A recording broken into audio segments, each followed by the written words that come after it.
हांव सर्वेश गजानन पायणी। हांव शिरगोचो देवा लागींच रावताय आनी आमचे जे व्रत आसा ते आयच्यान आमी सुरवात केल्या। आनी ह्या वायरसाक लागून कोरोना वायरसाक लागून आमकां भायर सरपाक मेळना। एक म्हणटा ते सरकारान पयलीं अटी घातल्या की एकी कडेन रावपाक जायना म्हणून, ताका लागून आमी जे कितें आसा तें आमी घरानूच आमच्या वसऱ्यार म्हणटा पळय थिंगा आमी जेवण खाण कितें तें सगळें करता। इवन आमकां कमिटीन सुद्दां आमचे देवस्थानाचे कमिटीन सुद्दां आमकां सांगलेलें आहा की घरांतून भायर सरपाक जायना आनी जात्रे दिसा सुद्दां कोणीच शिरगांवान येवपाक जायना, कित्याक सगळ्याक बंद केल्लेलें आसा।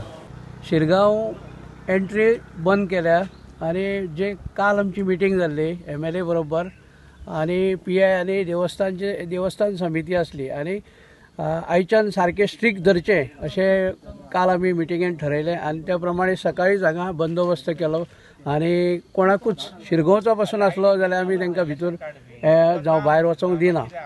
आनी इवन पत्रकार कोणूय आसूं सामकें स्ट्रिक्ट धरून आयच्यान लॉकडावन अंमलबजावणी सुरू जाल्ली आसा आनी लोकांनी आपलो ताका प्रतिसाद बरो दिल्लो आसा। आतां हेज्या फुडें शिरगांवचे 2-3 गेटीचेर येवचें न्हू आनी पुलिसां वांगडा हुज्जत घालची न्हू आनी जे लॉकडावन हें केलां पळय ताका प्रतिसाद दिवचो अशें हांव सरपंच भगवन गांवकार सांगतां।